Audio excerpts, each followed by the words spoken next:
Welcome, everyone. I'm going to call this meeting to order at 4 p.m. A motion to suspend the rules. Could I have the recommendation, please? Pursuant to section 3.5 of bylaw 2024-05, procedural bylaw, any parts of this bylaw may be suspended by a vote with the consent of council members present unless the parts is prescribed by statute or law. The recommendation is that West Elgin Council hereby suspend the rules of bylaw 2024-05, section 4.2.6.3, allowing an amendment to the agenda after the deadline for the purpose of an additional item for closed session. Mover, please. Councillor Denning, seconded. Councillor Sousa, all in favour? That's carried. Adoption of the agenda. That West Elgin Council hereby adopts the regular council agenda for November 13th, 2025 as presented. Mover, Deputy Mayor Tellier, seconded. Councillor Statham, all in favour? That's carried. Disclosure of any pecuniary interest and general nature thereof. Yes. Good afternoon, Mr. Mayor, Council, and residents of West Elgin. I would like to bring forward a conflict of interest with Delegation 6.2. As I am a member of Roots and Revival Committee, and my wife, who serves as the president of this committee, I will be excusing myself from all discussions and voting matters related to this agenda item. Thank you. Thank you. It's noted.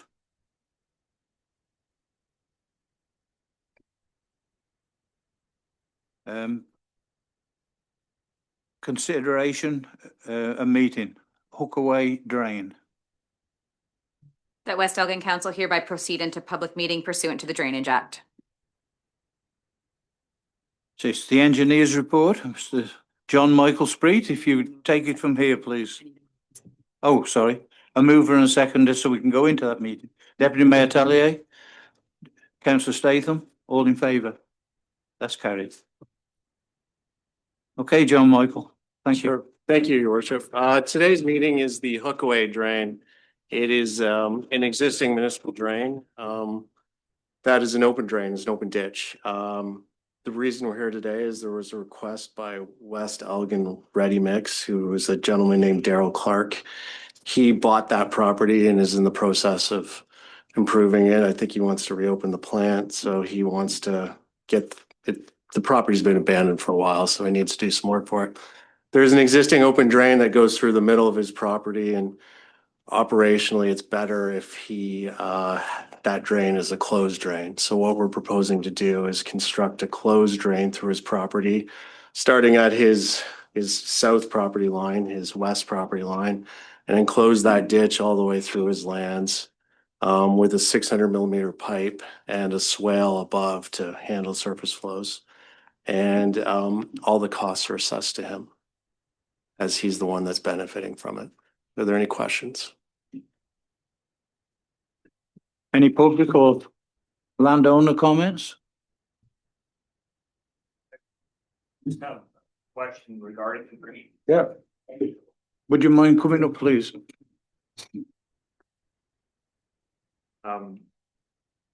State your name if you wouldn't. It's Brad Conway, and I'm here in regards to DeWolf Family Farms. Our properties drain underneath the road through a culvert into that ditch. It starts, that's where the ditch starts. So my only concerns were the capability of what they have proposed. I've had the fellow that does our drainage in the area, Joe Timmerman's come out. He's looked at it. He was quite convinced that the engineer's report is good. The only concern he had was there's a catch basin in the yard there. And I know from past experience, there's a hydrant there and they wash trucks out off in that area. And he said that one overflow pipe there runs into the open ditch now. He said he would be concerned if that was hooked into that drain because of the debris being washed down into there. And that's right at the very top of that drain. That's my only concern towards it. Okay, thank you. Okay. Is there any comment on that? Well, Mr. yeah, Spring? obviously he can't wash his cement trucks or whatever it is into the drain, so, but I think, that the MOE wouldn't like it, the MECT No, would not like I'm that. sure they so, wouldn't. And Tom would definitely be aware of it happened, so he can't do that. So- Okay, thank you. Further comments? Any council comments?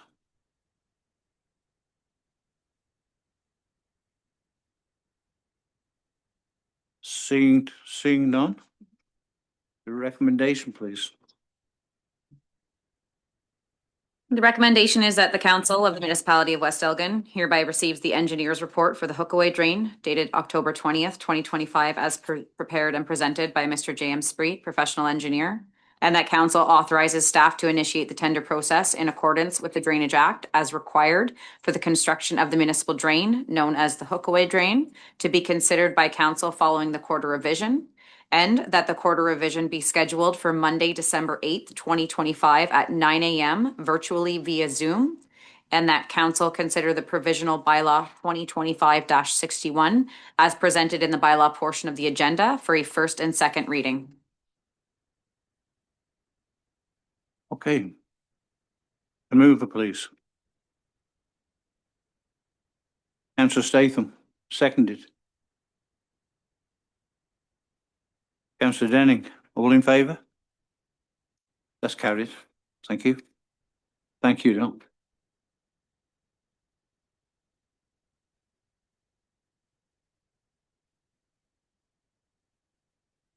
Okay, so adjournment of this meeting. That West Elgin Council hereby adjourn the public meeting pursuant to the Drainage Act. Move it, please. Deputy Mayor Tellier, seconded. Councillor Statham, all in favour? That's carried. Thank you. Okay, so that takes us on to 6.1, delegations. Scott Moham. High property taxes on commercial lock-it-up property.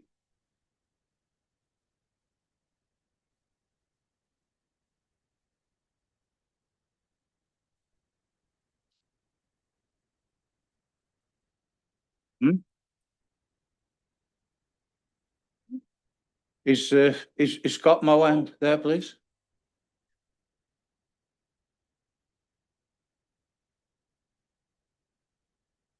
Yes, Okay, like that. that's it. Yeah. Fine. I'm Scott Mohan, the owner of Lock It Up Storage Solutions, the newly constructed storage facility on 22432 Pioneer Line. I'm having a small issue with my property taxes I wanted to bring before council. Currently for 2025, my taxes are $19,000 a year, just over, which is right now, currently, that's 30% to my gross sales and revenue.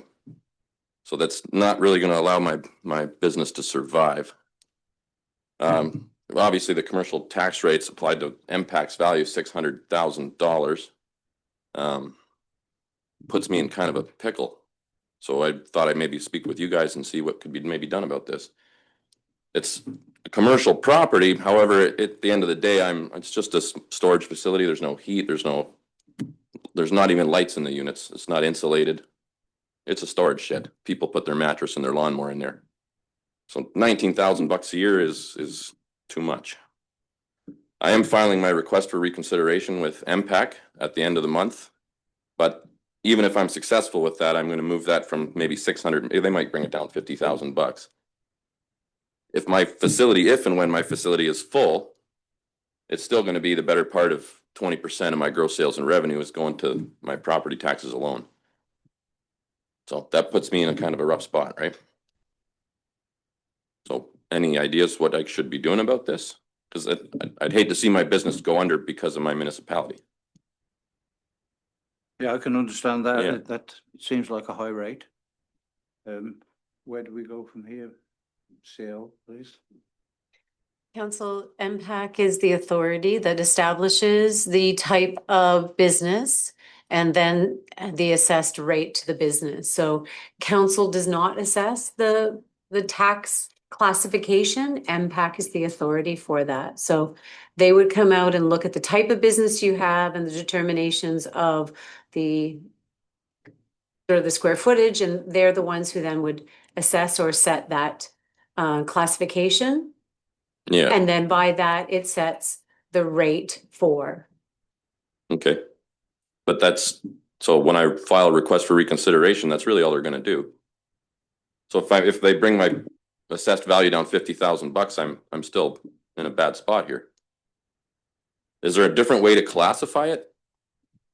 Again, the classification would be that they're the authority on how a property would get classified, whether it's residential, whether it's commercial, whether it's industrial. Yeah, They look at the type of structure and utilization of the facility. So you'd have to appeal to them as to the purpose of. But because you're providing a business, then you would be under like a commercial business class. yeah. So it sounds like nothing can be done. Well, It would be through them. Yeah, okay. I say, you've really got to get at what our CAO suggested, Yeah, see what they can do for you, okay, and then we'll go from there. okay. That's what I'll do then. Thank you, guys. Thank you. Yes, Thank you, Mr. Mayor. And I just, I'm not sure if there's any answer for this, but Madam CAO, are there any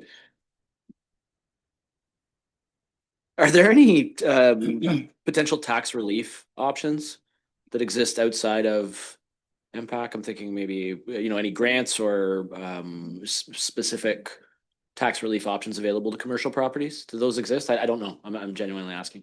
I think typically those would then come through the municipality as to whether the municipality wishes, but then the province would set what type of tax relief we can provide and for how long and what those conditions are. We can investigate to see, but typically that would be done at the provincial level, letting us know where we would have.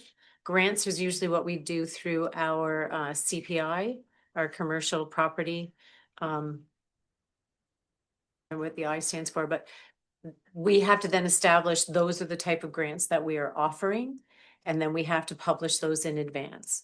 So right now we use a CPI program through the County of Elgin. Our CPIs tend to be for like beautification and to bring buildings sort of up to code or to beautify them to make the space much more attractive to attract more business. Those tend to be the direction of our grants. We don't have any CPIs separate to West Elgin in and of itself. Council would then have to determine that. But then remember, when you're providing a grant, then that's your revenue stream. And so you're delaying the revenue coming in to offset the cost of services you're providing. I understand. Okay. Thank you. okay, thank you. Okay, so we move on to 6.2, Amy Sousa. And the Roots and Revival for 2026, the use of Port Glasgow Trailer Park. Good afternoon, Mayor Leatham and members of council. On behalf of the Roots and Revival Festival, I am pleased to appear before you this afternoon to formally request the continued support of the municipality for our 2026 festival, which we are planning to hold over the July 10th to 12th weekend. This annual event has quickly become a valued part of our community, celebrating our local heritage, businesses, and residents while fostering a strong sense of togetherness. Additionally, each year, we aim to include a mural installation around our festival grounds, bringing color and life to different parts of the municipality while engaging the community and showcasing local artist talent. This year, we're considering a small mural on the side of the dance hall as part of these efforts. To assist with the successful planning and execution of this year's festival, we are respectfully requesting the following support from the municipality. Use and access to the sound equipment obtained through the grant from the inaugural 2024 festival. Provision of additional picnic tables if needed. Supply of garbage containers and one dumpster for waste management and cleanup. Approval for the use of the Port Glasgow Trailer Park grounds as a primary event location, including use of the pavilion and dance hall. Collaboration with municipal staff on logistical matters, including parking arrangements and safe public access to the park throughout the event, as well as permission to discuss and plan a mural installation on the side of the dance hall as part of the festival activities. The continued partnership and assistance of the municipality are essential to the ongoing success of this community celebration. With council and staff support, our team can deliver a well-coordinated and enjoyable event for the municipality's residents and visitors alike. On behalf of the organizing committee, I wish to extend our sincere appreciation for council's ongoing support and consideration of this request.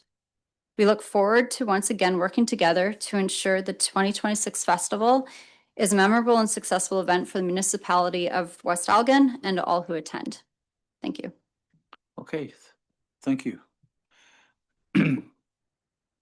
Any questions? Yes, Councillor Statham. Thank you, Mr. Mayor, and through you. I just had one question. Well, I would first start with, the festival for the last 2 years has been a phenomenal event for the community. So I thank you for that and your efforts with the committee. My only question is, I know we're still in the planning stages, but is there any decision on the duration of the event? Is this going to be a weekend event? Is it going to be a sort of a long weekend, or is it a week-long event? Or has there been any decision on that at this point? So it'd be similar to our last festival that just held in July of this year. So it'd be starting Friday afternoon and then through to the Sunday. So just over the one weekend. Just one follow-up, if Yeah. I could, Mr. Mayor, through you.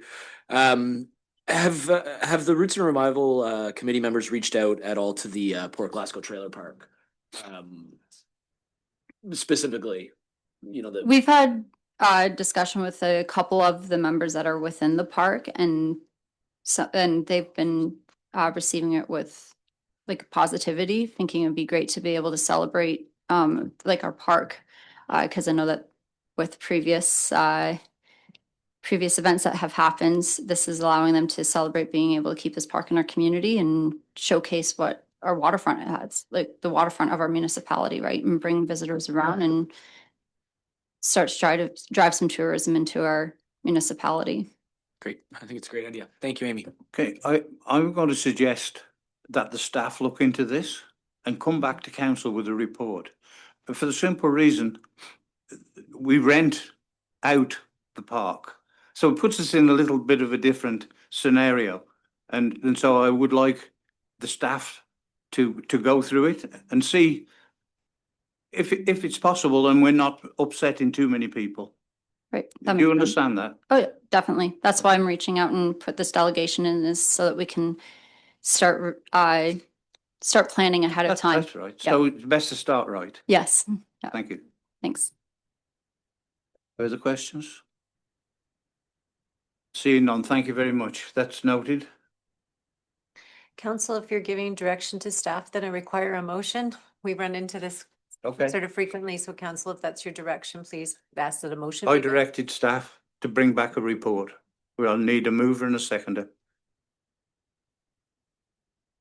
Councillor Statham, I will move that. seconder. Deputy Mayor Tellier, all in favour? That's carried. Thank you. If I might, Mr. Mayor, Yes, whether I moved, the report is just on the feasibility of having the, the Roots and Revival. and Not- and making sure that we're conversing, or at least giving some public input from those who rent from the park. Absolutely. Okay.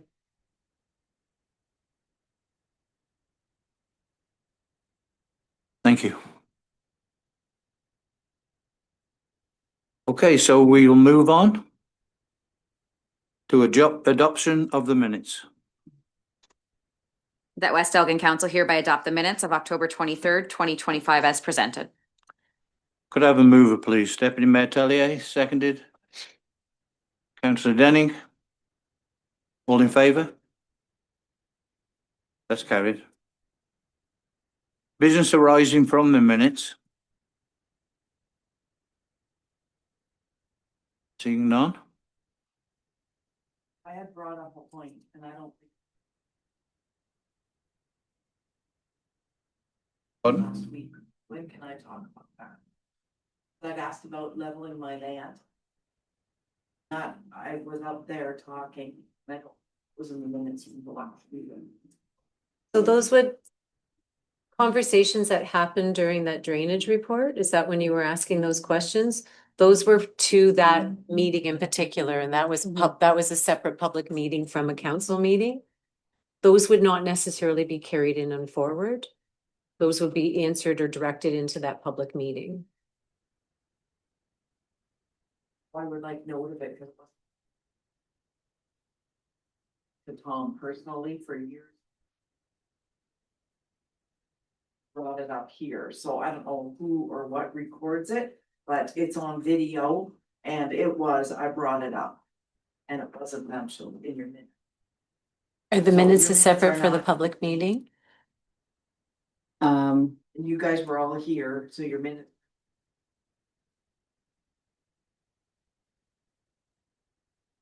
It wasn't included in the minutes. I think right, that's and what I she's trying to I say. can see which ones those were for. So And if that's the case, we can put them on the next slide, mate. I can, yeah. Hmm? Yeah. We can't deal with it now because it wasn't advertised. I'm sorry, we can't deal with it today because it wasn't advertised. But maybe we can get an update on the next meeting minutes and get it on the agenda. That was the, The leveling of my land. which drain? The The Mumford drain. Mumford drain. The Montford drain, Do you okay. need that emotion? Hmm? Do you need that in the? No, I think we're just in a Okay, we are all right there then? Terry. You're okay with that? Yeah, you include it next. Time. We actually get it, look, that'd be great, Okay, thank you.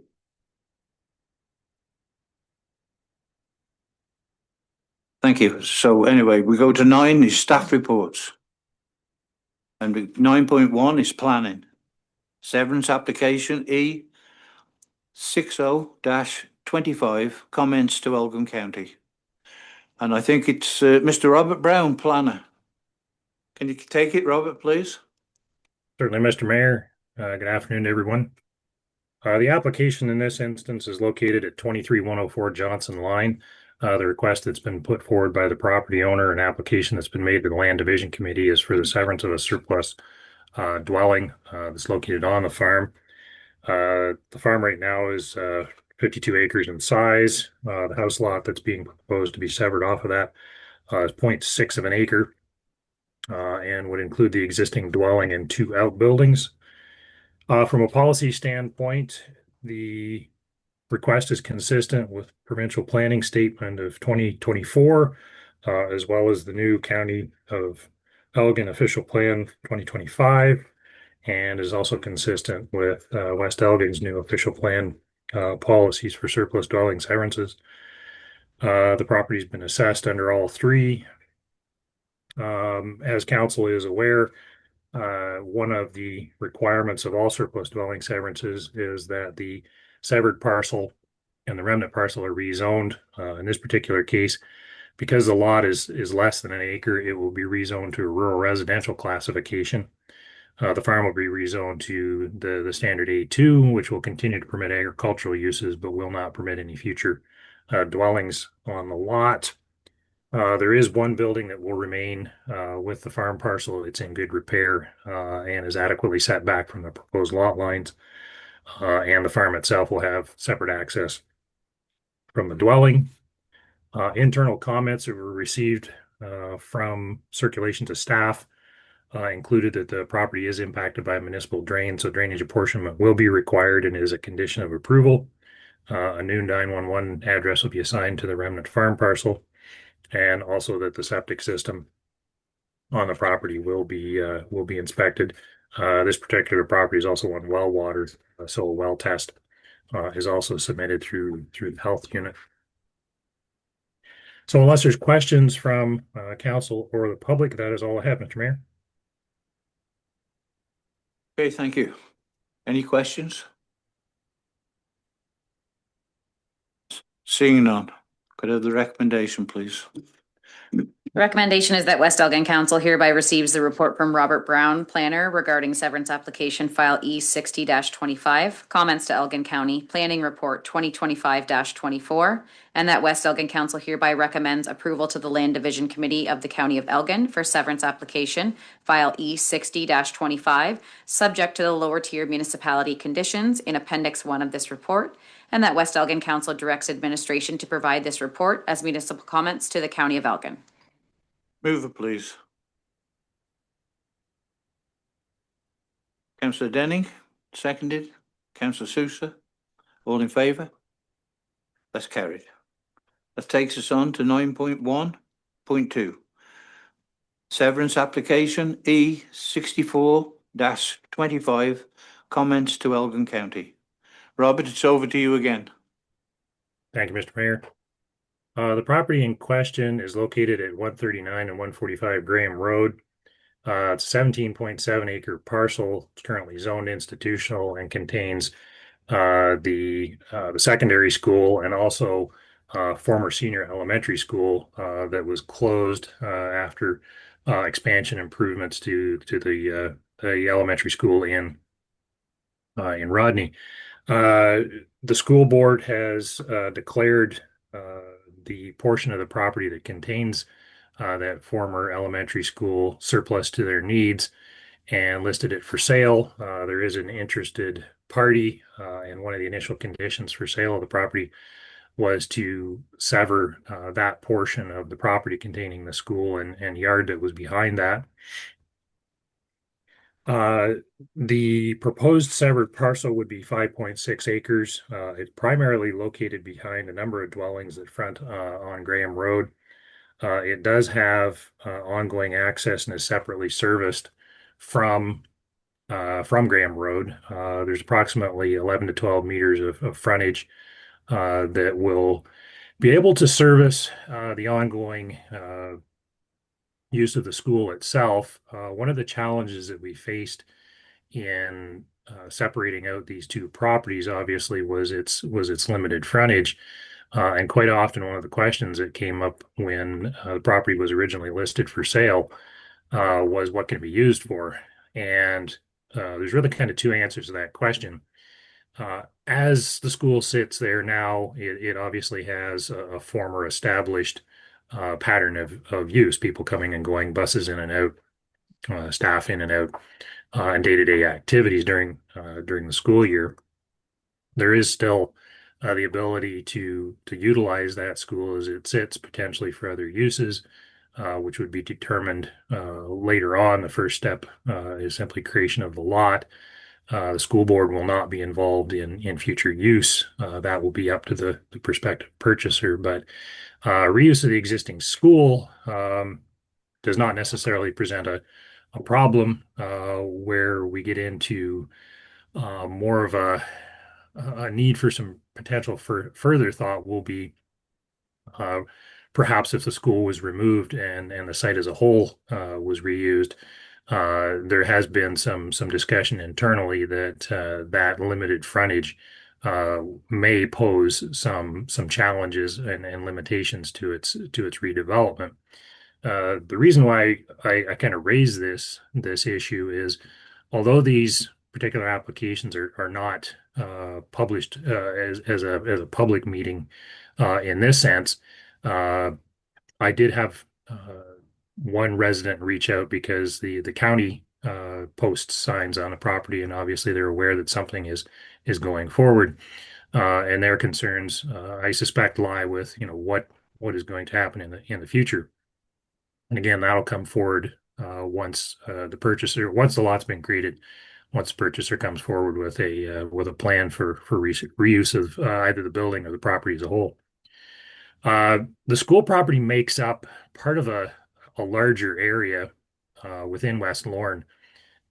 Just for purpose of kind of giving it a name, it would be sort of the southeast quadrant of West Lorne itself, which extends from Chestnut south to Marsh, and then easterly from Graham Street to a depth of roughly about 550 meters. There was lands behind the school property, farm property in particular, that a large portion of it was brought into the or sorry, the West Lorne settlement area back when the official plan was reviewed. And I've had some very initial brief discussions with an individual who's working with that property owner to potentially market it for future development. And there may or there will very likely be some need for coordination of a development in this particular quadrant.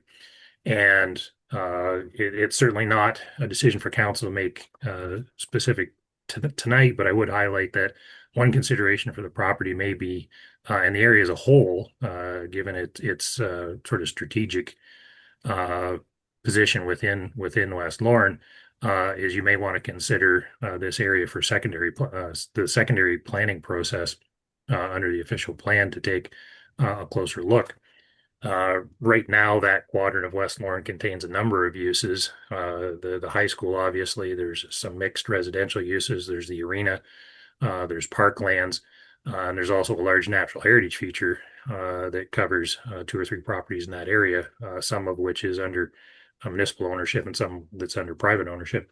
So there's a lot to be considered longer term in this area. So I simply note that basically for council's information purposes. The consent itself, obviously the only issue is the frontage of the property. That will require recognition through either a zoning amendment or minor variance as a condition, and that is noted in the conditions to the county. There are no provincial policy or provincial planning statement issues that are raised by the property. It is within a settlement area and would permit redevelopment of that institutional property. Under the West Elgin official plan, the underlying designation is residential, although the zoning is institutional. That is quite common within settlement areas to not specifically designate those as institutional, as we've seen over the years. Quite a few schools in residential neighborhoods have been closed or replaced or amalgamated with larger schools. And this makes reuse of the property somewhat easier, not having to go through a redesignation process.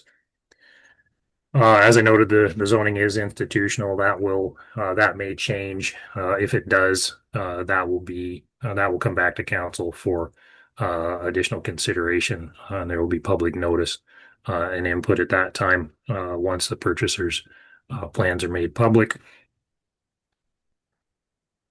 The property is impacted as a result of internal comments. The lands are impacted by municipal drains, so drainage reapportionment again will be required for this.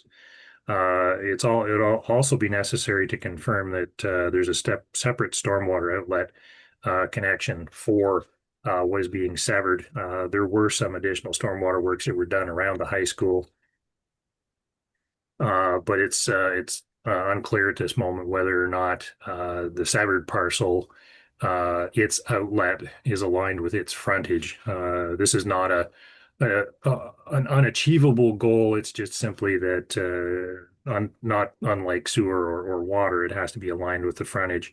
And that's a matter of confirmation and undertaking works if necessary. The building department didn't express any concerns at this point. If a zoning amendment does come forward, there may be additional comments at that point. So unless there's questions from council or the public, that is all I have, Mr. Mayor. Okay, thank you very much. Any questions? I'm seeing none. Could I have a recommendation, please? The recommendation is that West Elgin Council hereby receives the report from Robert Brown, planner, regarding severance application file E64-25, comments to Elgin County, planning report 2025-25, and that West Elgin Council hereby recommend approval to the Land Division Committee of the County of Elgin for severance application file E64-25, subject to the lower tier municipal conditions in Appendix 1 of this report, and further that West Elgin Council directs administration to provide this report as municipal comments to the County of Elgin. Move it, please. Councillor Sousa. Seconded. Councillor Statham. All in favour? That's carried. Thank you.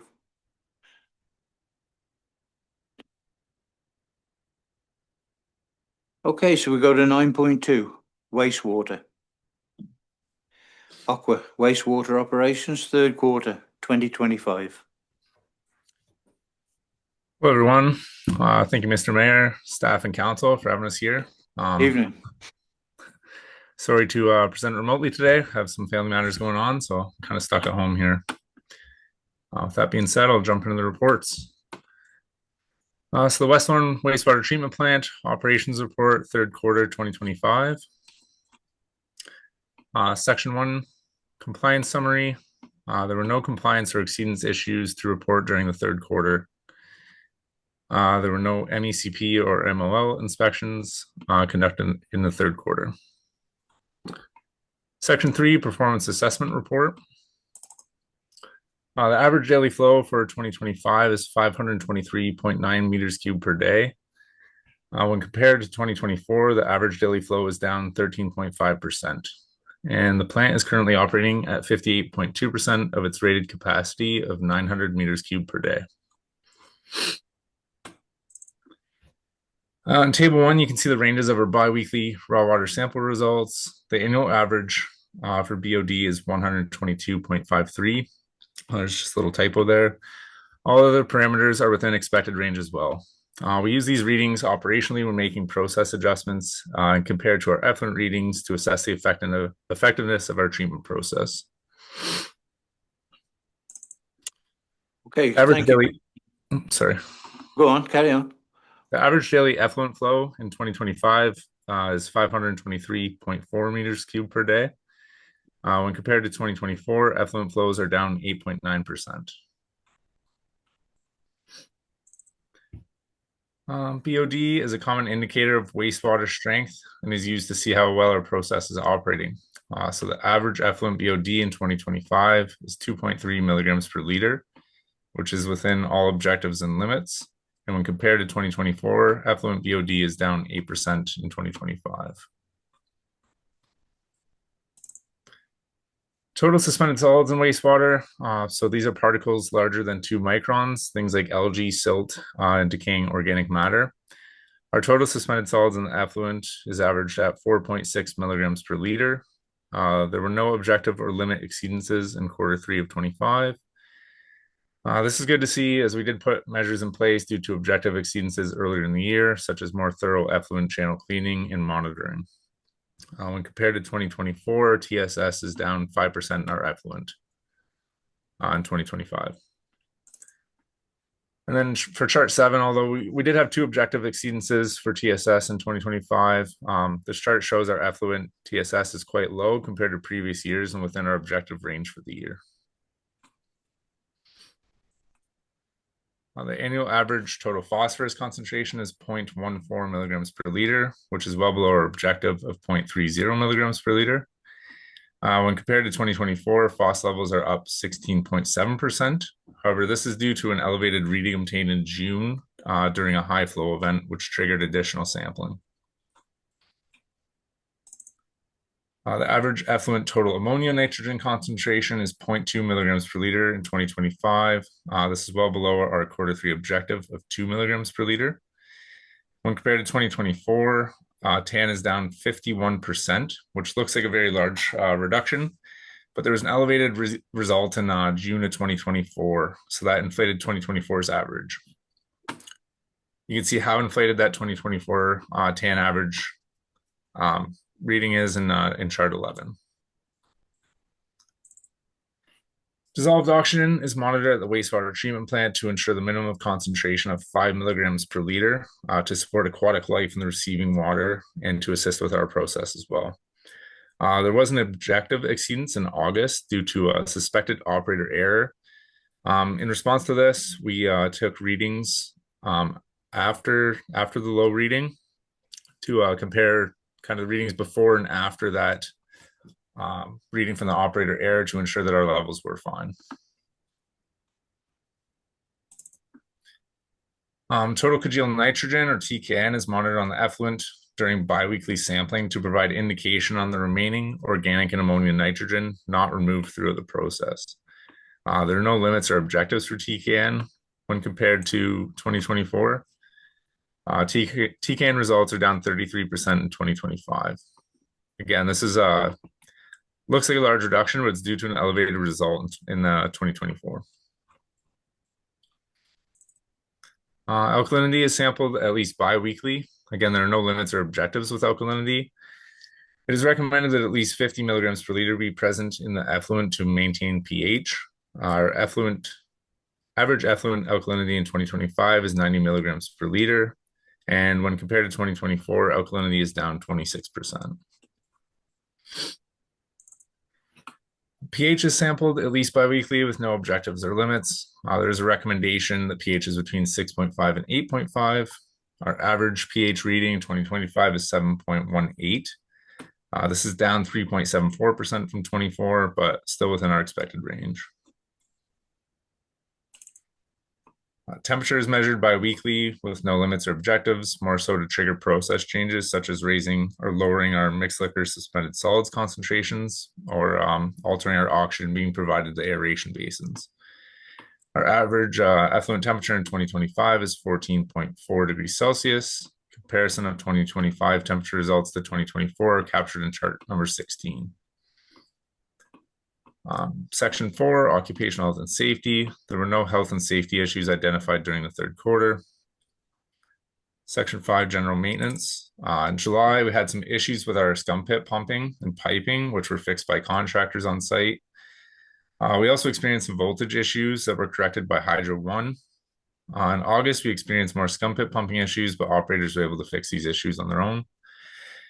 In September, we had contractors on site for annual inspections and calibrations of gas sensors and actuators, and we had an electrician on site to fix the influent flow meter. Section 6, we have alarms. So in quarter 3, multiple alarms were experienced due to power flickers and supply issues. We continue to work through these with Hydro One. From an operations standpoint, when these issues pop up, we're required to go on site, complete a plant walkthrough, and reset all affected equipment. Ensure everything is operating as intended before leaving site.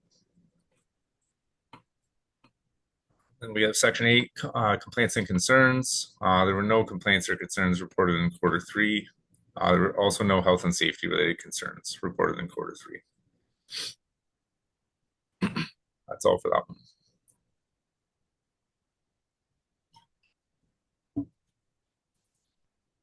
Does that complete the Rodney and West Lawn?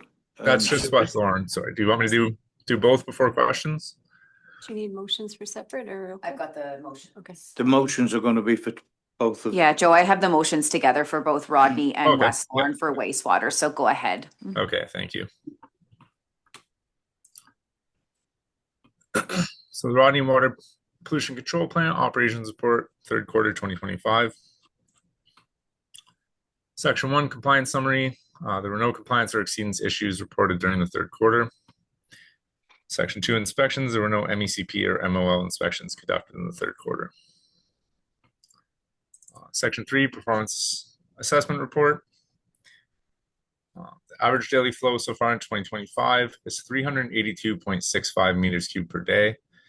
When compared to 2024, average daily flow is down 9.3%. The Rodney Sewage Treatment Plant is currently operating at 64.9% of its rated capacity, 590 meters cubed per day. Again, in table 1, you can see the ranges of our biweekly raw water sample results. The annual averages are within an expected range for all parameters. I said this with the Western report, but operationally, we use these numbers to adjust the process as needed and measure the effectiveness of our treatment process, comparing these numbers to the effluent results. The average effluent BOD in 2025 is 3 milligrams per liter, which is within all objectives and limits. When compared to 2024, effluent BOD is down 1.35% so far in 2025.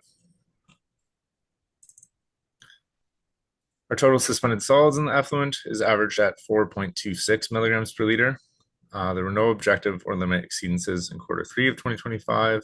And when compared to 2024, TSS is down 8.4% in our effluent for 25. The 2025 average effluent for phosphorus is 0.16 milligrams per liter, which is within all objectives and limits. However, when compared to 2024, phosphorus readings are up 23% in 25. We do monitor things like this during day-to-day operations. And for phosphorus specifically, we keep a close eye on the alum dosage, that mixed liquor, suspended solids, and a return to activated sludge.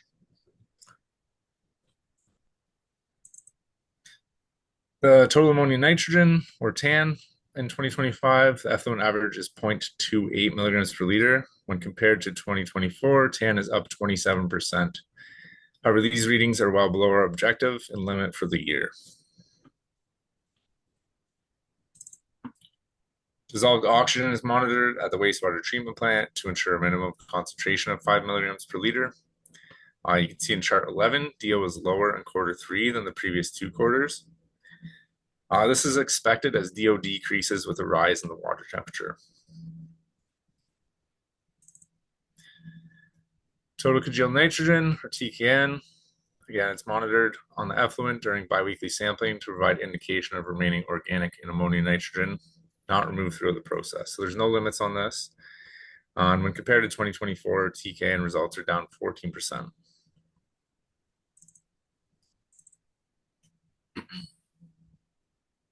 Our average effluent alkalinity in 25 is 88.5 milligrams per liter. When compared to 2024, alkalinity is down 9.5%. Again, pH, we're looking for a range of 6.5 to 8.5. Our average pH reading in 2025 is 7.56, so it's right in the middle of that range.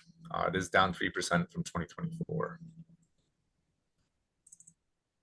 Temperature, our average effluent temperature in 25 is 12.6 degrees Celsius, which is down 3% when compared to 2024. Section 5, occupational health and safety. There are no health and safety issues reported in the third quarter. The construction for the upgrades has increased in the third quarter, and contractors on site are required to follow Aqua health and safety policies and are required to secure the site when they leave at the end of the day. Section 6, general maintenance. On the third quarter, everyday preventative maintenance was completed by operations. The main thing I have to note here is just that those berm contractors are on site regularly to work on the plant upgrades. Q3, there have been no real upgrades to the process. It's mostly building upgrades and tree removal, things like this. Process upgrades are scheduled for the near future. Section 7, alarms. We only had 1 alarm in Q3 for Rodney. This is from a power failure due to weather. All systems were reset and returned to normal operation.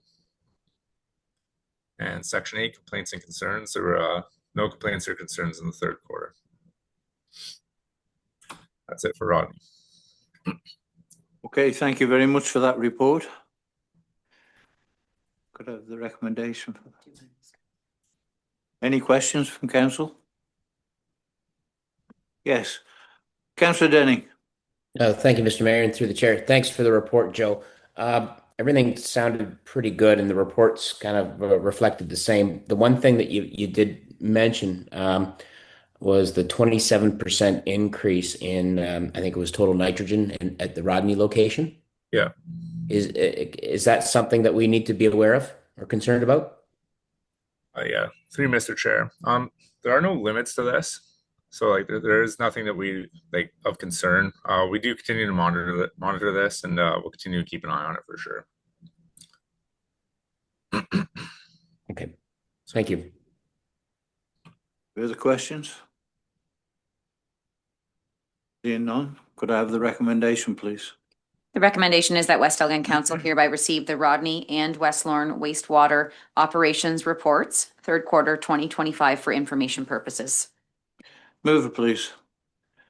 Deputy Mayor Tellier, seconded. Councillor Statham, all in favour? That's carried. And that takes us on to water.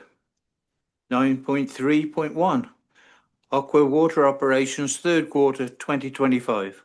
Joe, it's over to you again, I think. Thank you, Mr. Mayor. So the Township of West Elgin Distribution System Operations Report, third quarter 2025. Section 1, compliance summary. There were no compliance or adverse results reported in the third quarter. Section 2, inspections. Sorry, 1 second. An internal audit took place July 29th. Our management review of the system took place on August 6th.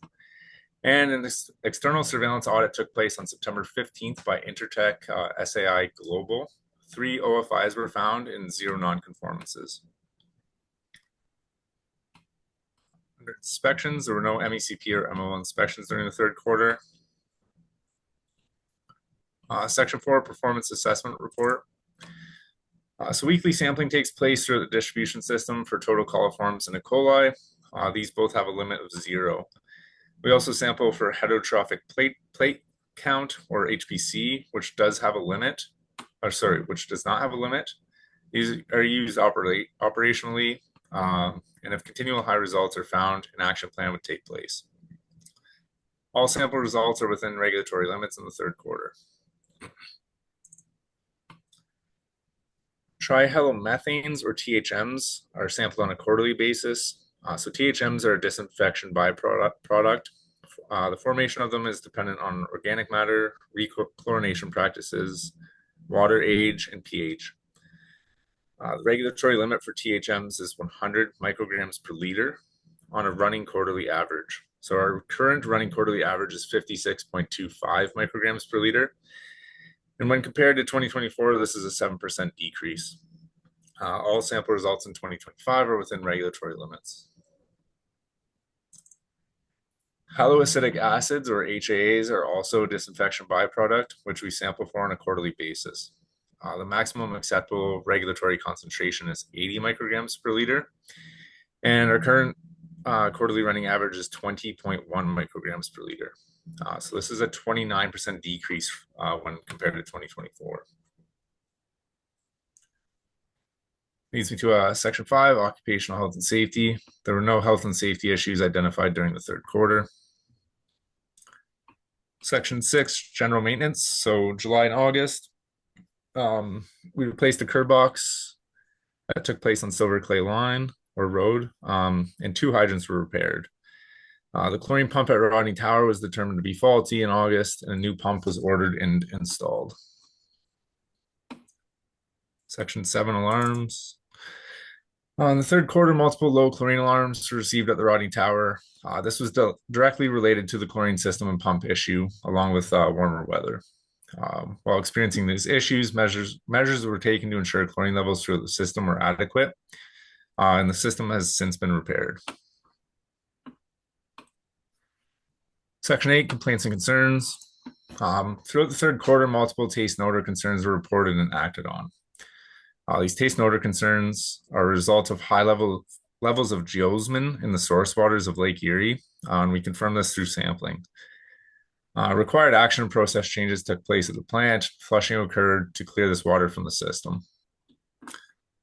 Concerns were also reported due to yellow water issues, again stemming from source water issues in Lake Erie, caused by high manganese levels. So when manganese is oxidated in the system, it can turn the water yellow.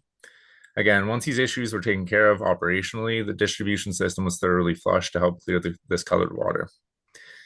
Although taste and odor or colored water is not what we want to see coming out of the taps, we do confirm that the water is still safe to drink and use, and all possible actions were taken to rectify these issues in a timely manner.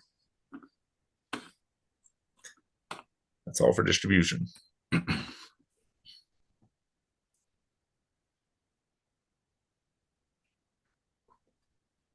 Okay.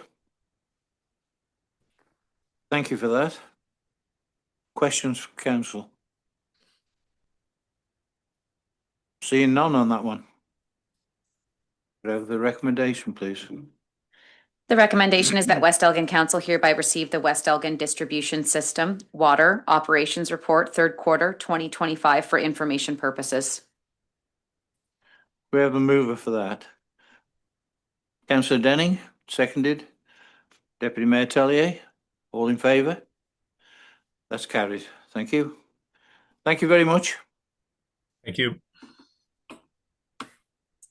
That takes us on to 9.4, miscible drains. Thank you, Mr. Mayor. This report is presented to council as just a procedural. The Mumford Drain has been tendered and tenders were received with 2 submissions being received. Myself and the drainage superintendent were present for the drain openings, and the low tender was McNally Excavating Limited in the amount of $407,817, which includes HST. If anybody from council has any questions, I can certainly do my best to answer. Questions from council? Okay, You don't for reports. That's all done through the consideration meeting and the quarter revision. It's done. The quarter revision was tonight at 3:30. Excuse me for a second. Mr. Mayor. On your website, as well as in the paperwork. September 25 is at 4 o'clock. Tonight's at 4 o'clock, and November 27th is at 4 o'clock. Yeah, you started at 3:30. The quarter revision started at 3:30 today, which we always do earlier before the meeting. You would have received notification, which was mailed to every owner of that is on the land. That the quarter revision was at 3:30 today. Get on the agenda then for next week and ask. You can submit a delegation request. I will give you my card. If we can proceed with the council meeting, though, we can take a quick break after this, and I would be happy to give you my business card. Questions even now? You cannot today, no. That was at 3 o'clock when it says on your website at 4 o'clock. Yeah. I can bring it up for you. I have it right here. It says 4 o'clock, November the 13th, 4 p.m. Want to fight about it? I can. Love to have your information. Would love to ask a few questions. If not, I kindly ask that you defer this. The quarter revision, November 13th, 2025, 3:30 p.m. I am looking at our website right now. Okay, ma'am. Don't be at the meeting. Okay, the recommendation is that West Elgin Council hereby receives the report from Terry Toshchuk, clerk, regarding tender results Mumford Drain, and that council approves the low tender submission from McNally Excavating Limited in the amount of $407,817, HST included. Just take a video. No, I'm taking a video so I can go to the newspaper with them. Just like they do for other. yeah, a mover. Deputy Mayor Tellier. Seconded.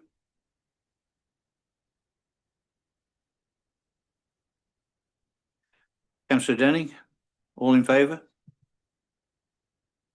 That's carried. Thank you. Okay, we're going to go 5 minutes break. Okay, we're back with the meeting. Committee and board reports or updates.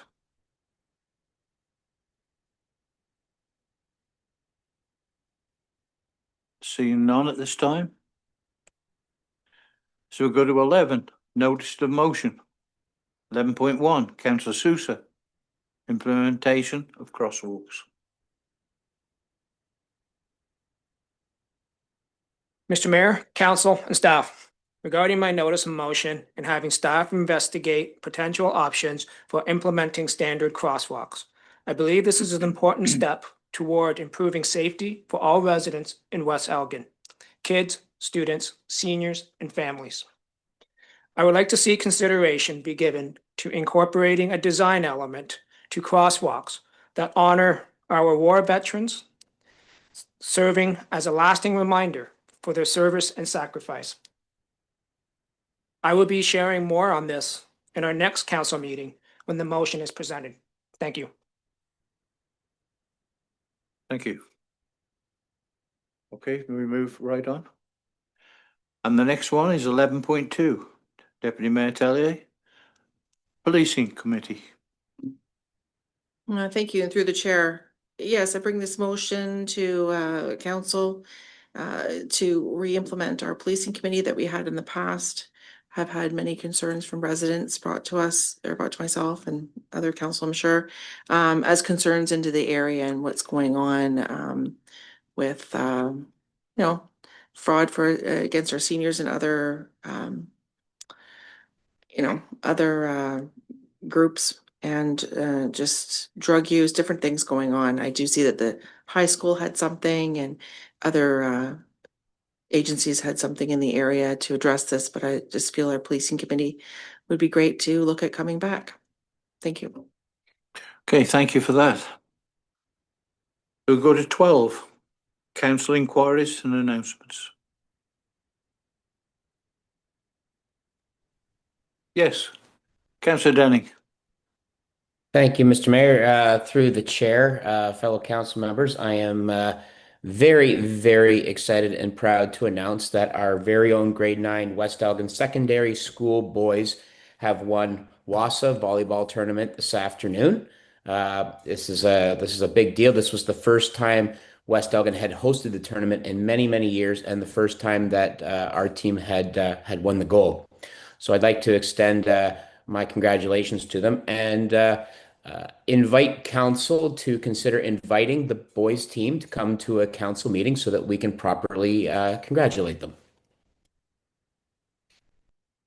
Yeah, thank you for that.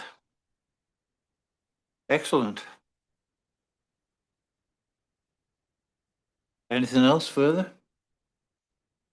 Yes, Deputy Mayor Telly. Just a reminder that this Saturday, in Eagle Artisans Fair going on, as well as Saturday evening, our Rodney Night Market. So lots going on this weekend and lots of places to spend your money. Okay, thank you. Anything further? Okay, so we move on to correspondence. Thank you, Mr. Mayor.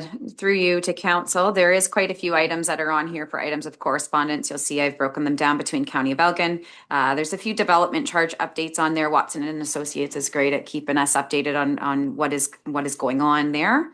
Then there's also some resolutions that we have received that if council would like to pull any of those to discuss under items requiring council consideration, please let me know.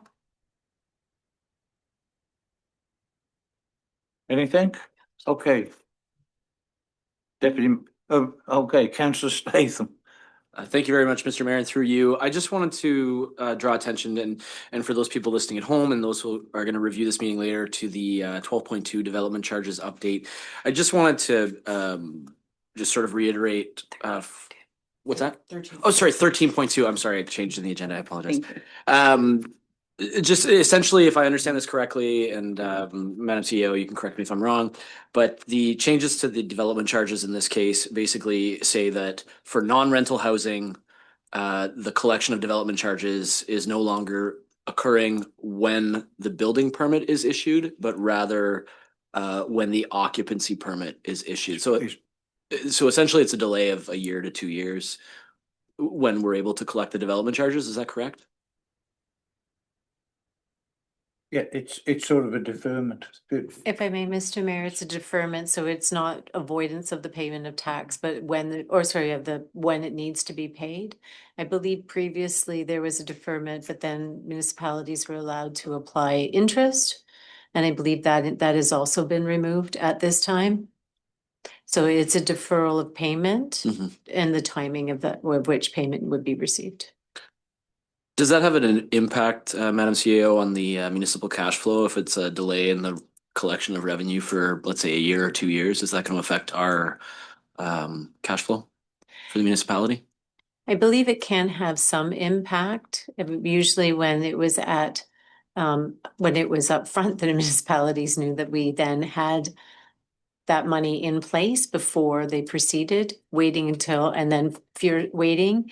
I think there are some concerns across the province, then the municipality may have to be proactive and continuously communicate with the developers to make sure that has been being paid. So depending on how long it takes for the project to go through and how long it takes for the project to be completed, and then of course then the deferral of time afterwards, then it does have an impact within our funds. It can.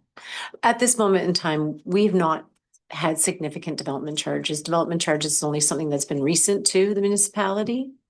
But of course, changes to when we can receive those funds and how we receive those funds. And then of course, interest on those funds that we would be earning will be impacted as a result of this. Okay, thank you. I think the reason I'm just bringing it up is sort of twofold. The impact of, increases in development, certainly has an impact on our infrastructure. We've spoken many times in council on the impact on our water supply, the impact on roads and so on and so forth. So I guess the reason I mention it is just if the collection of those development charges are delayed for two years or more, that could certainly affect it, especially when we see developments where they get halfway through the development and then stop constructing homes as a result of changes in the economy. So I just wanted to bring it up. Not everybody at home or members of the public would necessarily go through those letters. So I just wanted to bring it to the forefront so that everybody's aware of sort of what's going on there. So thank you. Okay, thank you.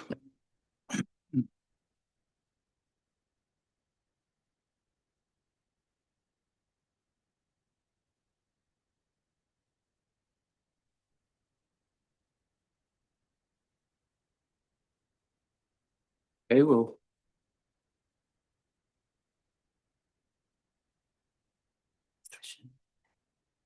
We go a mover and a seconder. Items requiring. Nope, sorry, number 13. So if there's no items that are being pulled for to move under items of discussion, then the recommendation is that West Elgin Council hereby receive and file all correspondence not otherwise dealt with. Okay, now we go for a mover. Councillor Denning, seconded. Councillor Statham, all in favour. That's carried. Thank you.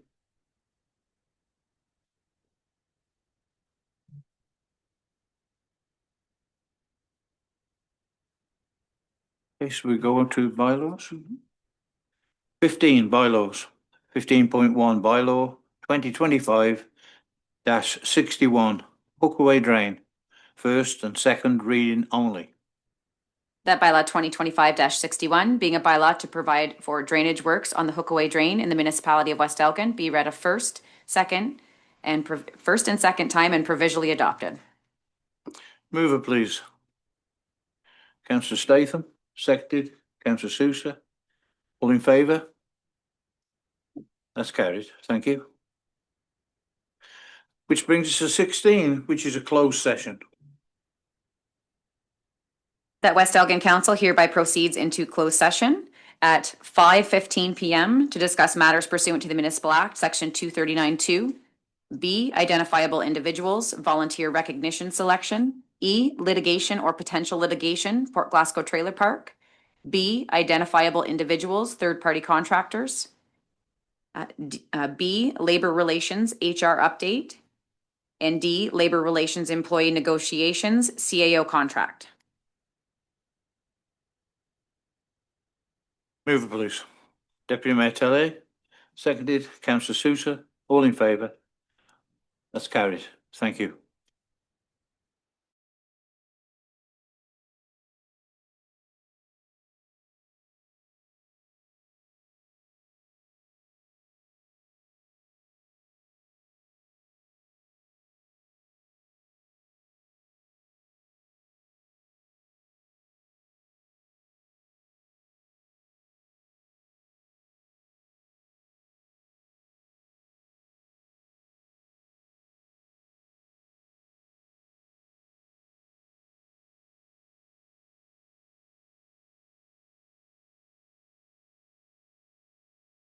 Being closed now.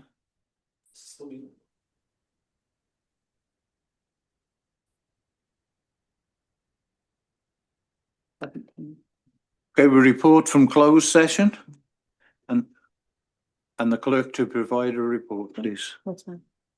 Oh, I just didn't see what you had there. That's why I said, oh, yeah.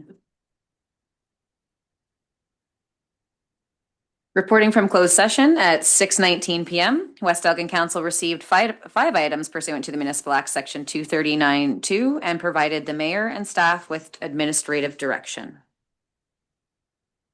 Okay, so we go to 18, confirming bylaw. That bylaw 2025-62, being a bylaw to confirm the proceeding of the regular meeting of council held on November 13th, 2025, be read a first, second, third, and final time. Mover, please. Councillor Statham, seconded, councillor Sousa. All in favour? That's carried. That takes us to adjournment. That the Council of the Municipality of West Elgin hereby adjourn at 6:20 PM to meet again at 4:00 PM on Thursday, November 27th, 2025, or at the call of the chair. Mover, please. Councillor Sousa. Seconded, councillor Statham. All in favour? That's carried. Thank you very much. Thank you. Thanks, Bill.